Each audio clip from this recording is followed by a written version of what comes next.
সমসাময়িক রাজনীতি নিয়ে আলোচনা করতে রাজধানীর মগবাজার থেকে আমাদের সাথে যোগ দিয়েছেন বিএনপির তথ্য ও গবেষণা বিষয়ক সম্পাদক আজিজুল বারী হেলাল। স্কটন থেকে আমাদের সাথে আছেন বিপ্লবী ওয়ার্কার্স পার্টির সাধারণ সম্পাদক সাইফুল হক এবং মৌচাক থেকে আমাদের সাথে যোগ দিয়েছেন জাতীয় পার্টির প্রেসিডিয়াম সদস্য অ্যাডভোকেট রেজাউল ইসলাম ভুইয়া। আপনাদের তিনজনকেই স্বাগত জানাচ্ছি ইন্ডিপেন্ডেন্ট টেলিভিশনে। তবে শুরুতেই চলে যেতে চাই জনাব আজিজুল বারী হেলালের কাছে। জনাব হেলাল, যেটি জানতে চাই যে বৈষম্য বিরোধী ছাত্র আন্দোলন রাজনৈতিক দল গঠন করলে বিএনপির আপত্তিটা কোথায়? বিএনপির তো কোনো আপনার আপত্তি নেই। বিএনপি আরো কংগ্রাচুলেট করে যে নতুন নতুন দল, নতুন মত, নতুন পথের সৃষ্টি হবে। শত ফুল ফুটতে দাও, শত মত প্রকাশ করতে দাও, এটাই তো বিএনপির বক্তব্য। আমাদের জনগণের যে বক্তব্যটা সেটা আমরা বলছি যে আপনার সরকারের থেকে আপনি রাজনৈতিক দল গঠন করলে জনগণ কিভাবে নেবে এটা জনগণের বিষয়। কিন্তু সরকারের থেকে যদি আপনি রাজনৈতিক দল গঠন করে নির্বাচন করেন তাহলে কিন্তু এই সরকার আপনার বিতর্কিত হয়ে যায়, এই সরকার তার নিরপেক্ষতা হারায়। আপনার সরকারের থেকে রাজনৈতিক দল গঠন এটা একটা বিষয়, সেটা জনগণ কিভাবে নেবে বিএনপির এখানে কোনো আপত্তি নেই। বিএনপির আপত্তিটা হলো সরকারের থেকে আপনি যখন রাজনৈতিক দল গঠন করে নির্বাচনে অংশগ্রহণ করবেন, অর্থাৎ নির্বাচনে অংশগ্রহণ করলে সেটা তখন সরকার তার নিরপেক্ষতা হারায়। যেহেতু এটা একটা অন্তর্বর্তীকালীন সরকার, নিরপেক্ষ সরকার, তাহলে এই সরকারের থেকে আপনি নির্বাচনে অংশগ্রহণ করতে পারবেন না। এখন আপনি বলতে পারেন যে নির্বাচনের আগে আপনি সরকার থেকে পদত্যাগ করলেন, এটা তো হলো না। সরকারের সাথে তো আপনার নেক্সাস রয়েই গেছে, সরকারে আপনি কাজ করেছেন, সরকারে আপনার প্রভাব প্রতিপত্তি রয়েই গেছে। এবং আপনি সরকারের থেকে আপনি যে সমস্ত জায়গায় নির্বাচন করবেন, উপদেষ্টারা যারা বলছেন এই সমস্ত কথা, বা আপনাদের যে দলের যারা যেখানে নির্বাচন করবেন সেই সব জায়গায় তো আপনারা প্রভাব অলরেডি বিস্তার করে ফেলেছেন। সুতরাং সরকারের ক্যারেক্টার যেহেতু নিরপেক্ষ, সুতরাং আপনি এই সরকার থেকে রাজনৈতিক দল গঠন, আমি এটাকে নিজে কোনো আপত্তি জানাই না, কিন্তু নির্বাচনে অংশগ্রহণ করলে আপনার নিরপেক্ষতা হারায়, এইটা হলো আমাদের বক্তব্য। জি, জনাব হেলাল থাকুন আমাদের সাথে। এবার চলে যেতে চাই জনাব সাইফুল হকের কাছে। জনাব সাইফুল, দেশ পুনর্গঠনে ছাত্রদের দল গঠন ও রাষ্ট্র পরিচালনায় থাকা কি গুরুত্বপূর্ণ নয়? আপনাকে ধন্যবাদ।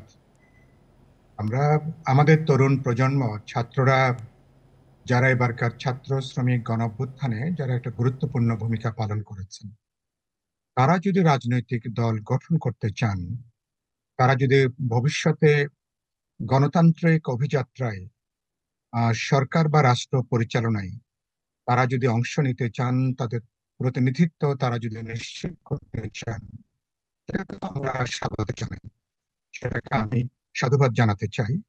এবং তারা ইতিমধ্যে তো কাজও শুরু করে দিয়েছেন। প্রশ্ন দেখা দিয়েছে সেখানে যে বৈষম্য বিরোধী ছাত্র আন্দোলন বা জাতীয় নাগরিক কমিটি এবং যারা সরকারের উপদেষ্টার মধ্যে যারা আছেন ছাত্র প্রতিনিধিরা, তাদের সাথে যে আদর্শিক রাজনৈতিক বা সাংস্কৃতিক তাদের যে সম্পর্ক মেলবন্ধন, এটা নিয়ে জনগণের মধ্যে বিভ্রান্তি তৈরি হয়েছে। আর যেটা আইজুল বারী হেলাল যেটা উল্লেখ করলেন, চরিত্রের দিক থেকে তো এই সরকার হচ্ছে একটা দল নিরপেক্ষ একটা অন্তর্বর্তী সরকার। বিশেষ কোনো মতাদর্শ, বিশেষ কোনো রাজনীতি, বিশেষ কোনো অংশীজনের কাছে তাদের কোনো পক্ষপাত দুষ্টতার কোনো সুযোগ নেই। কারণ আমরা সকল রাজনৈতিক দল, জনগণের গুরুত্বপূর্ণ সকল অংশ সরকারকে আমরা এক কাট্টা সমর্থন জুগিয়ে আসছি। সুতরাং তারা ভবিষ্যতে তারা রাজনীতি করবেন, দল করবেন, এটা এটা এটা এটা নিশ্চয়ই আমি এটাকে তো খুবই, যেটা বলেছে এটা একটা ইতিবাচক জায়গা। তবে সেখানে প্রশ্ন যে তারা সরকারের রাজনৈতিক ছত্রছায়া থেকে বা রাজনৈতিক বাতাবরণের মধ্যে থেকে তারা এই দল গঠনের যে তৎপরতা, ইতিমধ্যে এটা সমাজের নানা পর্যায়ে প্রশ্ন উঠেছে, বিতর্ক দেখা দিয়েছে। তাতে দুটো সমস্যা। একদিকে সরকারের যে নির্দলীয় যে অন্তর্বর্তী চরিত্র, তার যে নিরপেক্ষ চরিত্র, সেটা প্রশ্নবিদ্ধ হয়ে পড়ার ঝুঁকি বাড়ছে। এবং যদি ঝুঁকিটা বাড়তে থাকে, রাজনৈতিক দলগুলোর সাথে সরকারের একটা দূরত্বের জায়গাটাও কিন্তু বাড়বে। আর অন্যদিকে ছাত্ররা যদি ধরেন প্রত্যক্ষ পরোক্ষভাবে সরকারের ছত্রছায়ায় তারা যদি দল বা রাজনীতি করতে চান, তাহলে তাদের যেটুকু সম্ভাবনা, এই সম্ভাবনা কিন্তু শুনতে হোঁচট খাবে। আমাদের এখানে সরকারের থেকে রাজনৈতিক দল গঠন করবার অভিজ্ঞতাটা, দুই একটা অভিজ্ঞতা আগে আমাদের আছে। বিএনপির ক্ষেত্রে বলি অথবা জনাব জাতীয় সাইফুল পার্টির হক, ক্ষেত্রে আপনার বলি। বক্তব্য স্পষ্ট, আবারও আসবো আপনার কাছে, আপনি থাকুন আমাদের সাথে। এবার চলে যেতে চাই জনাব রেজাউল ইসলাম ভূঁইয়ার কাছে। জনাব রেজাউল, যেটি জানতে চাই যে রাজনৈতিক দলগুলোর ছাত্র সংগঠন কিন্তু রয়েছে, আপনি আলাপ শুনছিলেন, জনাব হেলাল এবং সাইফুল হকের বক্তব্য শুনছিলেন, কিন্তু ছাত্ররাই যদি মূল দল গঠন করে সেক্ষেত্রে সমস্যাটা কোথায়?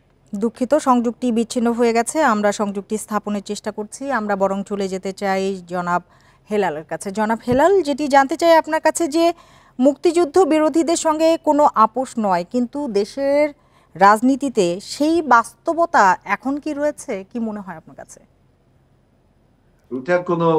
এটা কোনো প্রশ্ন হতে পারে না যে মুক্তিযুদ্ধের চেতনা তো বাংলাদেশে যতদিন থাকবে ততদিন এই চেতনা বিরাজ করবে। কারণ আমাদের দেশটা সৃষ্টি হয়েছে মুক্তিযুদ্ধের মাধ্যমে, সংগ্রামের মাধ্যমে, রক্তের মাধ্যমে। ৭১-এর সেই ৩০ লক্ষ মানুষের রক্তের বিনিময়ে যে মুক্তিযুদ্ধ, এটাকে তো আপনি কখনো ভুলে যেতে পারবেন না। এরপরে বাংলাদেশে অনেক অভ্যুত্থান হয়েছে, ৯০-এর গণ অভ্যুত্থান হয়েছে, ২৪-এর গণ অভ্যুত্থান হলো, বিভিন্ন সময় আন্দোলন সংগ্রাম, অনেক পরিবর্তন হয়েছে। ইভেন মুক্তিযুদ্ধের পরে যে সংবিধান হয়েছে, সেই সংবিধানও আমরা বাস্তবতার তাগিদে, উপযোগিতার তাগিদে বিভিন্নবার আমরা অ্যামেন্ডমেন্ট করেছি, রিফর্ম করেছি আরো বাংলাদেশকে আধুনিক করার জন্য। কিন্তু আপনার মূল যে বক্তব্য যে মুক্তিযুদ্ধ, এটাকে আপনি কখনো ভুলে যেতে পারেন না। এখন যদি বলেন যে মুক্তিযোদ্ধা বিরোধীদের সাথে আপোষ, এটা তো একটা পলিটিক্যাল কোশ্চেন। মুক্তিযোদ্ধা বিরোধীরা যদি এই দেশে রাজনীতি করার সুযোগ পায়, যদি মুক্তিযোদ্ধা বিরোধীরা সংবিধান মেনে রাজনীতি করে এবং যে ক্ষমা চাওয়ার কথা জনগণ বলছে, সেই সব বিষয় যদি জনগণ মেনে দেয়, তাহলে আপনার হয়তো কেউ কেউ আপোষ করতে পারে, কিন্তু একজন মুক্তিযোদ্ধা আপোষ করবে কিনা এটা এই সিদ্ধান্ত আমরা দিতে পারি না। আমি ব্যক্তিগতভাবে মনে করি যে মুক্তিযোদ্ধার চেতনা বিরোধী কোনো শক্তির সাথে আমি ব্যক্তিগতভাবে আপোষ করি না। এখন অন্য কোনো রাজনৈতিক দল করে কি করে না সেটা তাদের ব্যাপার। তবে মুক্তিযোদ্ধাকে আন্ডারমাইন করে, মুক্তিযোদ্ধাকে হিউমিলিয়েট করে, মুক্তিযোদ্ধাকে ছুঁড়ে ফেলে বাংলাদেশের কোনো রাজনীতি এবং কোনো অর্থনীতি, কোনো সমাজনীতি বিকশিত হতে পারে না। জি, জনাব হেলাল থাকুন আমাদের সাথে। এই মুহূর্তে আমাদের সাথে মৌচাক থেকে জাতীয় পার্টির প্রেসিডিয়াম সদস্য অ্যাডভোকেট রেজাউল ইসলাম ভূঁইয়া যোগ দিয়েছেন। আমরা চলে আছি জনাব রেজাউল ইসলাম ভূঁইয়ার কাছে। আপনাকে স্বাগত জানিয়ে যেটি জানতে চাই যে রাজনৈতিক দলগুলো ছাত্র সংগঠন রয়েছে, কিন্তু ছাত্ররাই যদি মূল দল গঠন করে তাহলে সমস্যা কি?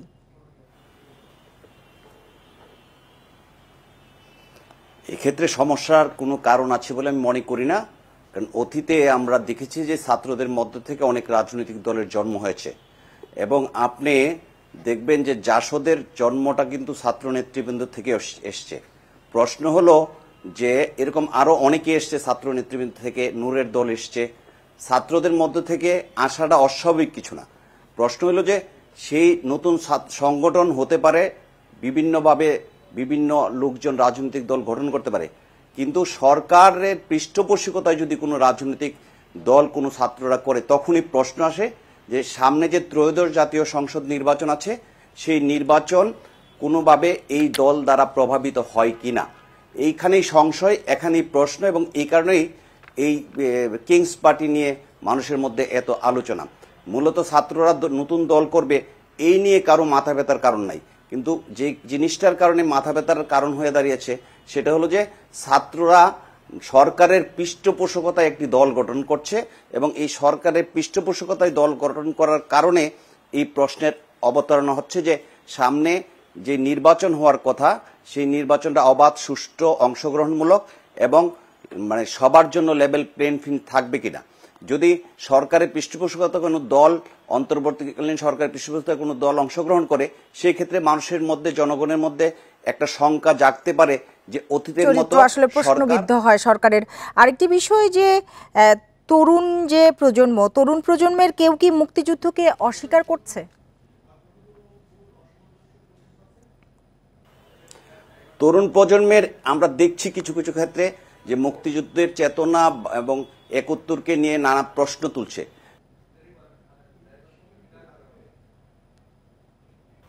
বাংলাদেশের রাজনীতি, সংস্কৃতি কোনো কিছু চিন্তা করার কোনো কারণ আছে বলে আমরা মনে করি না।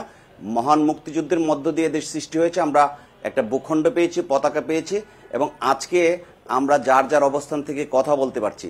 কাজে মুক্তিযুদ্ধকে বিতর্কিত করার কোনো সুযোগ আছে বলে আমরা ব্যক্তিগতভাবে মনে করি না, দলগতভাবে মনে করি না। মুক্তিযুদ্ধের চেতনাকে সামনে নিয়ে পরবর্তী যতগুলো আন্দোলন হয়েছে, তার আগে 52, মুক্তিযুদ্ধ এবং 24, এই চেতনাগুলা যার যার অবস্থান থেকে স্বকীয় জায়গায় তার অবস্থান নির্ধারণ করা আছে। মুক্তিযুদ্ধকে জনাব রেজাউল ইসলাম থাকুন আমাদের সাথে। আবারও চলে যাব জনাব সাইফুল হকের কাছে। জনাব সাইফুল হক, 52 ও 71-কে পিছিয়ে রাখার ষড়যন্ত্র কি নতুন কোনো অভিযোগ?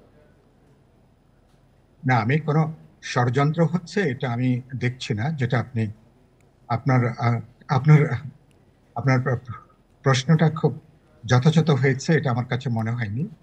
আমাদের 52 সালের ভাষা আন্দোলন, আমাদের 60 দশকের পাকিস্তানি স্বৈরতন্ত্রের বিরুদ্ধে লড়াই, আমাদের 69-এর মহান গণ অভ্যুত্থান, আমাদের 71-এর সশস্ত্র মুক্তিযুদ্ধ বা পরবর্তীকালে এগুলো তো আমাদের এই জাতি রাষ্ট্র গঠনের গুরুত্বপূর্ণ মাইল ফলক। এগুলো আমাদের ভবিষ্যতে চলার পথের, এগুলো হচ্ছে আমাদের আলোকবর্তিকার মতন, যেটা আমাদের একটা রাষ্ট্র গঠনের জন্য এগুলো আমাদের ভিত্তি হিসাবে এগুলো কাজ করেছে।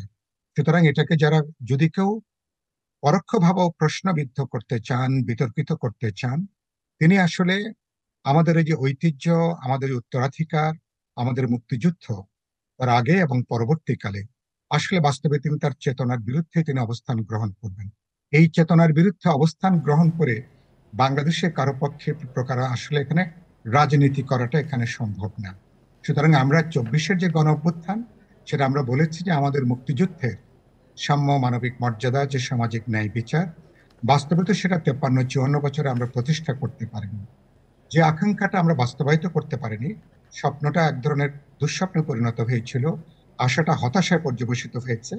এবারকার 24-এর ছাত্র শ্রমিক জনতার গণ অভ্যুত্থানের মধ্য দিয়ে বলতে পারেন সে অপূরিত, যেটাকে আমরা অর্জন করতে পারিনি, সেই প্রশ্নটাকে আবার সামনে নিয়ে আসছে।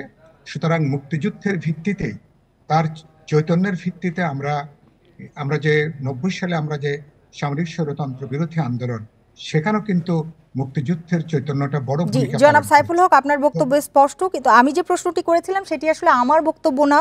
বিভিন্ন রাজনৈতিক নেতারাই বলছেন যে 52 ও 71-কে পিছিয়ে রাখার ষড়যন্ত্র হচ্ছে। সেই প্রশ্নটি আসলে আমি আপনার কাছে করেছিলাম। আপনি থাকুন আমাদের সাথে। চলে যেতে চাই জনাব হেলালের কাছে। জনাব হেলাল, ঐক্য নষ্ট হলে ফ্যাসিবাদের জন্য সুযোগ তৈরি হবে না তো? ঐক্য নষ্ট হলে শুধু ফ্যাসিবাদের জন্য সুযোগ না, ফ্যাসিবাদের তো সুযোগ রয়েই গেছে। ফ্যাসিবাদের কিন্তু আমাদের ঐক্য থাকা অবস্থাও কিন্তু সুযোগ রয়ে গেছে। ঐক্য নষ্ট হলে আমাদের অভ্যুত্থান আপনার বেহাত হয়ে যাবে। আমাদের যে উদ্দেশ্যে আমাদের অভ্যুত্থান হয়েছিল, যে right to vote and right to choose our leader by voting, অর্থাৎ একটা ডেমোক্রেটিক সিস্টেমকে ডেভেলপ করার জন্য, যে ডেমোক্রেসি আমরা হারিয়ে ফেলেছিলাম গত 17 বছরে, যে ডেমোক্রেসি হাইজ্যাক্ট হয়েছিল, সেই ডেমোক্রেসি স্থাপন করাই আমাদের মূল লক্ষ্য, সবার কমন এজেন্ডা ছিল। এখন আপনার ঐক্য যদি বিনষ্ট হয়, এখন দেখেন আপনি যখন অন্তর্বর্তীকালীন সরকারের উচিত হবে আমাদের সবাইকে ঐক্যবদ্ধ রাখা, যে ঐক্যে ডাক বিএনপি প্রথম দিয়েছে, সবাইকে ঐক্যবদ্ধভাবে আমাদের গণতন্ত্রের পথে উত্তরণ হতে হবে। এখন যদি সরকারের ভিতর থেকে এমন এমন কথা বলা হয় যে রাজনৈতিক দলগুলো নির্বাচনের জন্য মরিয়া হয়ে গেছে, ওনাদের তো বোঝা উচিত রাজনৈতিক দলগুলো তো নির্বাচন চাইবেই, কারণ রাজনীতির অন্যতম শক্তি হলো ক্ষমতা। সেই ক্ষমতায় যাওয়ার একমাত্র উপায় হলো নির্বাচন। এবং এই নির্বাচনকে যদি আপনি বলেন যে রাজনৈতিক দলগুলো মরিয়া হয়ে গেছে, আবার বলে যে রাজনৈতিক দলগুলো এই অন্তর্বর্তী সরকারকে বিভিন্নভাবে ডিস্টার্ব দিচ্ছে, আর যদি রাজনৈতিক দলকে ডিস্টার্ব দিত তাহলে অন্তর্বর্তী সরকার এই 6 মাস চলতে পারতো না। রাজনৈতিক দলগুলো শতভাগ সমর্থন দিচ্ছে এই সরকারকে, কিন্তু এই সরকারের পারফরমেন্সের দুর্বলতার জন্য এবং এই সরকারের বিভিন্ন উপদেষ্টার বিভিন্ন রকম বক্তৃতা এবং এই সরকারের বিভিন্ন উপদেষ্টার কতগুলো নির্দিষ্ট আদর্শের প্রতি ঝোঁক, কতগুলো নির্দিষ্ট রাজনৈতিক এজেন্ডার প্রতি ঝোঁক আমাদের ঐক্যকে অনেক সময় বিনষ্ট করে। কিন্তু বিএনপি একটি বড় রাজনৈতিক দল বিধায় এত প্রতিবন্ধকতা সত্ত্বেও আমরা সমস্ত ঐক্যকে ধরে রেখে আমাদের অভ্যুত্থানের চেতনাকে বহন করবার জন্য আমরা বলছি যে দ্রুত একটি নির্বাচিত সরকারের কাছে আপনি দেওয়ার জন্য যে গণতান্ত্রিক ব্যবস্থা সেই ব্যবস্থা চালু করুন। জনাব হেলাল, আপনার বক্তব্য স্পষ্ট। আবারও চলে যেতে চাই জনাব রেজাউল ইসলাম ভূঁইয়ার কাছে। জনাব রেজাউল, নতুন করে আর যেন ফ্যাসিবাদী শাসন ব্যবস্থা তৈরি না হয় সেজন্য অন্তর্বর্তী সরকারকে আপনারা সহযোগিতা করছেন কি?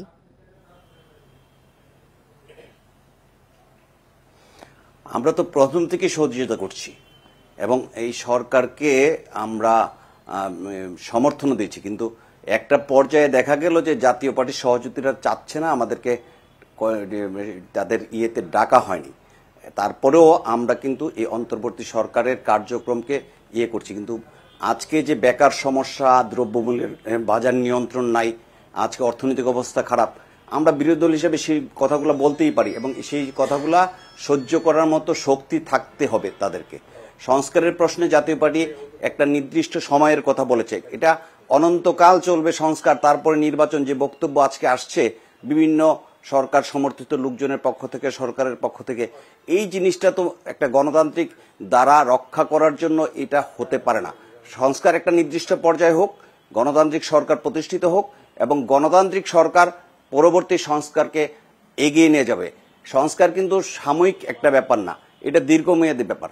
আর আমরা ব্যক্তিগতভাবে মনে করি যারা এই গণহত্যার সাথে জড়িত ছিল তাদের বিচার করা হোক এবং এই বিচারের যে প্রক্রিয়া চলমান থাকুক, সেই সাথে নির্বাচনের একটা সুনির্দিষ্ট রুটম্যাপ দিয়ে বাংলাদেশে একটি গণতান্ত্রিক শাসন ব্যবস্থা আনতে হবে। এই কারণে আজকে যে অর্থনৈতিক অবস্থা স্থবির হয়েছে, বিনিয়োগ বন্ধ হয়ে গেছে, একটা স্থিতিশীল সরকার ছাড়া, একটা গণতান্ত্রিক সরকার ছাড়া বিদেশি বিনিয়োগ কিন্তু এখানে আসবে না। আমরা বিদেশি বিনিয়োগ ছাড়া আমাদের দেশের অগ্রযাত্রাকে এগিয়ে নিয়ে যাওয়া আমাদের জন্য খুব কঠিন অবস্থার মধ্যে পড়ছে। আজকে অনেকগুলা শিল্প কারখানা বন্ধ হয়ে গেছে। জি, আপনার বক্তব্য স্পষ্ট জনাব রেজাউল ইসলাম ভূঁইয়া, আপনি থাকুন আমাদের সাথে। আবারও চলে যাব জনাব সাইফুল হকের কাছে। জনাব সাইফুল হক, ছোট্ট করে জানতে চাই যে নানা ইস্যুতে ছাত্র রাজনৈতিক দলগুলোর এই যে মতভেদ, সেটি আসলে কিসের লক্ষণ?